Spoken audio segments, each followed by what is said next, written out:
a todas y a todos. Dos temas para abordar el día de hoy, si me lo permiten, dos temas que son parte de la agenda legislativa. El primero de ellos es, digamos, el primer paso para seguir capturando al Poder Judicial.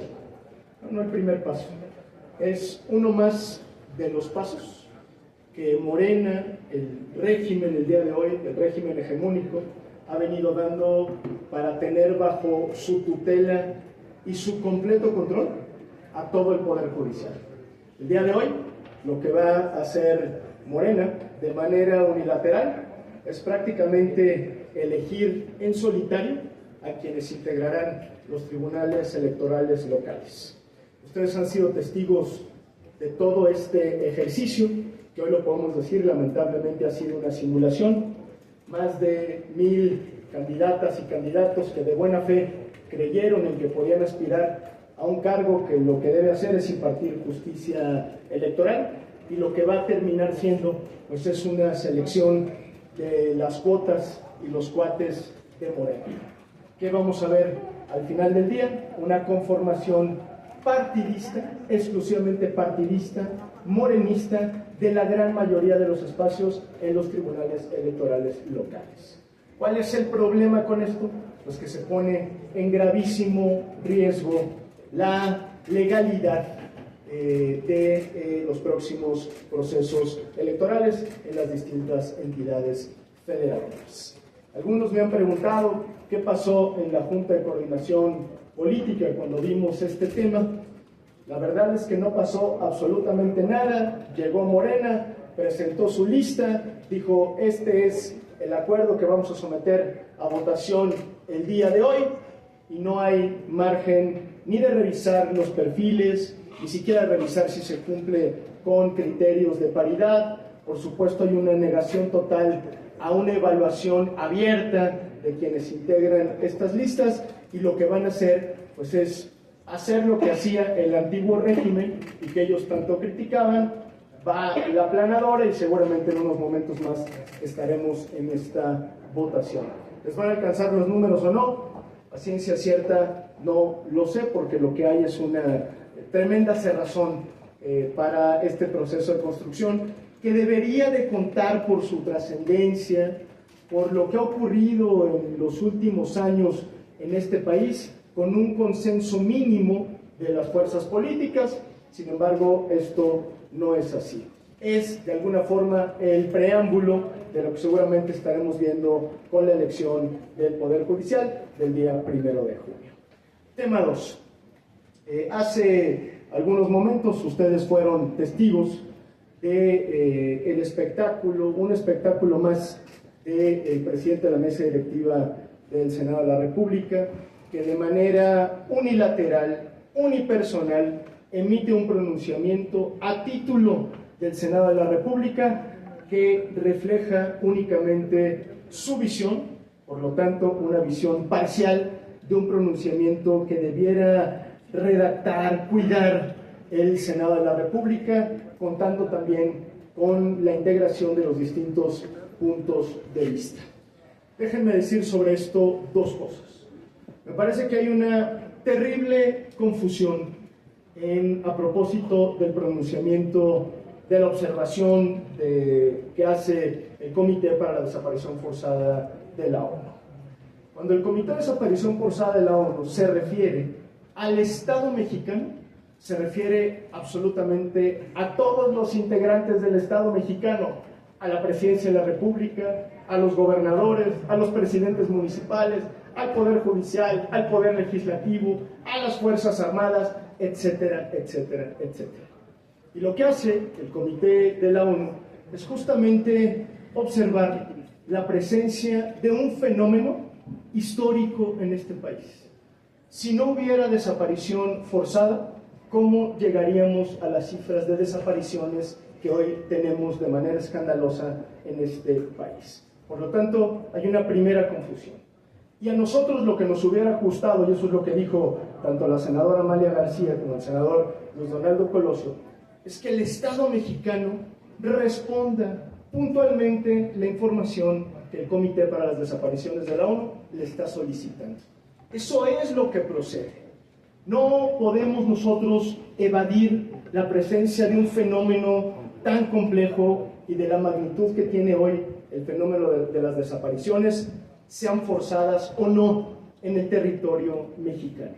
Y eso es algo que, lejos de esconderse, minimizarse, que en lugar de estar descalificando a quien hace esta observación, el gobierno mexicano, corrijo, el Estado mexicano en su conjunto debería colaborar. No es la manera de resolver este problema evitándolo, evadiéndolo o minimizándolo.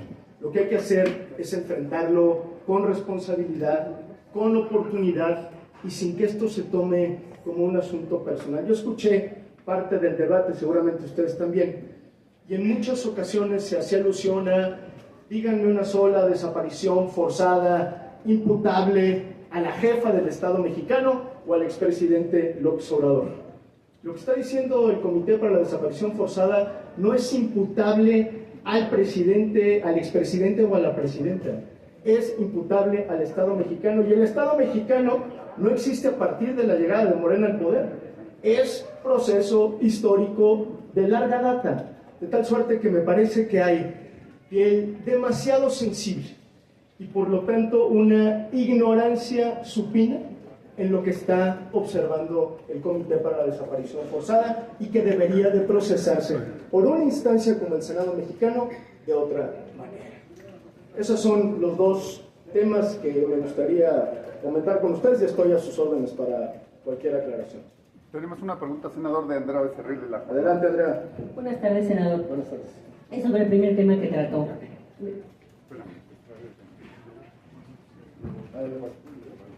Lo que se refiere a los magistrados electorales. Sí. A la Junta le llegaron como 986 nombres más o menos, ¿no? Entonces yo quisiera preguntarle, si usted nos puede dar más datos, ¿cómo fue la negociación? Ustedes revisaron esos 986 nombres, cada bancada presentó algunos, o cómo fue, y si ya hay un documento donde usted habla, me imagino, en donde usted dice que todos los candidatos son afines a Morena. ¿Es así? Sí, le contesto puntualmente. No hubo ningún proceso de acercamiento, diálogo, entendimiento, evaluación de los más de 1000 integrantes que siguen aspirando al cargo de magistrados electorales locales. Negociación, diálogo, acercamiento, cero. Eso fue lo que hubo. Por lo tanto, repito, lo que hizo la Junta de Coordinación Política fue, la Junta de Coordinación Política, el presidente de la Junta de Coordinación Política, poner a consideración de la Junta una lista conocida en primera instancia por ellos y que hoy, entiendo, es pública. Cuando menos de parte del Movimiento Ciudadano no hubo ni siquiera un espacio de diálogo, encuentro, acercamiento para hacer una valoración objetiva, puntual, profesional de sus integrantes, y entiendo que al resto de las fuerzas políticas les sucedió lo mismo. ¿Nos puede dar un ejemplo, por ejemplo, Jalisco, que usted lo debe conocer muy bien, los magistrados que incluyeron? ¿Quiénes son y por qué usted dice que son Hablo en términos generales de la composición. Nosotros vamos a hacer el señalamiento puntual de los antecedentes partidistas que tienen la gran mayoría de quienes integran estas listas, sin otro propósito que justamente demostrar que lo que está haciendo Morena no es muy distinto a lo que hacía anteriormente el viejo régimen. Incluso diría, el viejo régimen tenía a veces oportunidad de construir, de dialogar, de consensar. No es el caso. ¿Pero son 56 candidatos nada más o presentaron ternas? Lo que veremos en un momento más en la Junta de Coordinación, lo que veremos en el Pleno es el acuerdo de la Junta de Consideración, simplemente ya con los nombres para votarse o a favor o en contra. De las 56 vacantes. Así es correcto. Gracias. Le pregunta Gerardo Cedillo del Núcleo de Programa. Pero si es el mismo tema. Gracias. Bueno, ese acuerdo es en esencia un dedazo, Clemente. y digamos es la imposición unilateral del régimen hegemónico en la nueva construcción de los tribunales electorales locales, que en teoría son quienes deberían impartir justicia electoral. Así es que sí, con toda puntualidad, lo que hay es un pedazo. Punto. Las cuotas y los cuates de Morena son quienes integrarán mayoritariamente los tribunales locales electorales del país. Ahora sí, Gerardo Acevedo. Sí, Gerardo Acevedo, de Emilio. Oiga, senador, preguntarle sobre el tema de las desapariciones forzadas y este acuerdo que pues acaban de aprobar en el Pleno, pidiendo la destitución de la persona de la ONU que pues hizo el informe y habló de esta, digamos, desaparición forzada permanente. El debate realmente, como usted decía, senador, pues parece que el gobierno lo que pretende hacer es decir que no hay desapariciones forzadas del Estado. Sin embargo, hace un instante aquí las madres buscadoras nos han ya narrado varios de los casos donde personal del ejército o de las fuerzas federales o de organismos locales también de seguridad, pues fueron los que sacaron a sus hijos de sus viviendas, los desaparecieron o los levantaron. Entonces, negar esto, senador, pues verdaderamente resulta kafkiano. Yo creo que hay abundan los testimonios sobre la intervención de agentes del Estado mexicano, de agentes del Estado en los procesos de desaparición. Por eso se denomina desaparición forzada. No son imputables al titular del Ejecutivo, aunque el titular del Ejecutivo es el jefe del Estado mexicano. Pero cuando nos referimos a la desaparición forzada, nos estamos refiriendo a agentes del Estado o agentes que cuentan con la protección y el contubernio de agentes del Estado mexicano. ¿Qué quiero decir con esto? Que los testimonios de las madres buscadoras que señalan a las Fuerzas Armadas, pues las Fuerzas Armadas forman parte del Estado mexicano. Las policías locales, la Guardia Nacional forma parte del Estado mexicano. El Poder Ejecutivo, el Legislativo, el Judicial. De tal suerte que la imputación es generalizada. No sé por qué la insistencia de ponerse forzosamente el saco. No hay una imputación particular ni a la presidenta Claudia Sheinbaum, ni al expresidente López Obrador, ni a los expresidentes anteriores. Lo que es claro es, no puede haber una cifra de desaparecidos tan escandalosa si no es, por supuesto, con la colaboración, la complacencia del Estado mexicano en su conjunto. Por eso lo que importa en estos casos es primero, identificar el fenómeno, segundo, aceptar que ocurre, es una necedad no aceptarlo, y tercero, empezar a tomar las medidas consecuentes para evitar que el fenómeno siga y para evitar la no repetición. Negarlo, tratar de tapar el sol con un dedo, no solamente es una ingenuidad, es una irresponsabilidad en un momento tan crítico como el que evidentemente está viviendo México. Le pregunta Félix Muñiz. Senador, buenas tardes a todos. En el tema de los magistrados, ya con esto que hoy se va a votar, vamos a ver quiénes van a ser sus magistrados de Morena. ¿Qué impacto va a tener a futuro estos ya nombramientos? Y en el otro tema, ¿el discurso de Noroña es de confrontación con la ONU? Sí, yo veo de confrontación, descalificación, cualquier tipo de adjetivo para tratar de rechazar una solicitud de información. Eso es lo que el Comité para la Desaparición, para evitar la desaparición de las Naciones Unidas, le está haciendo al Estado mexicano. Por cierto, no es la primera vez que lo hace. Y si nosotros estamos descalificando cualquier ejercicio de esta naturaleza, nos estamos equivocando. El fenómeno existe, es gravísimo, es el problema número uno del país, y lo que no podemos hacer es evadir. Tenemos, en todo caso, que responder con mucha más seriedad, con tono republicano, y no descalificando porque incomoda. Pues claro que incomoda, a nadie le gusta que le estén señalando sus errores o sus omisiones, y hay que decirlo con todas sus letras. El Estado mexicano en su conjunto, durante los últimos años, quizá décadas, ha sido incapaz de enfrentar este fenómeno con eficiencia. Y eso hay que reconocer.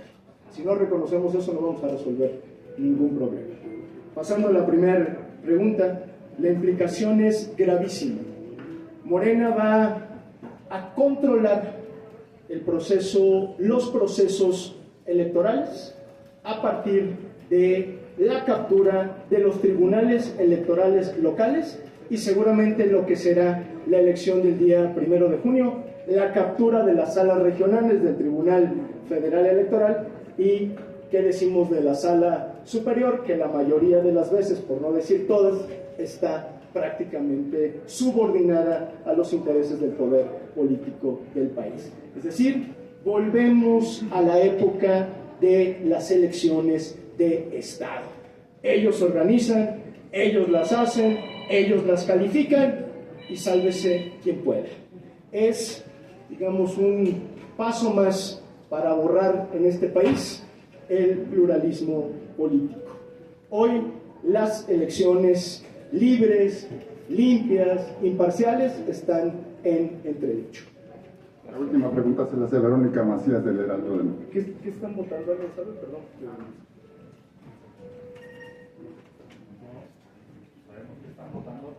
¿Alguien sabe qué se está votando? Pues no.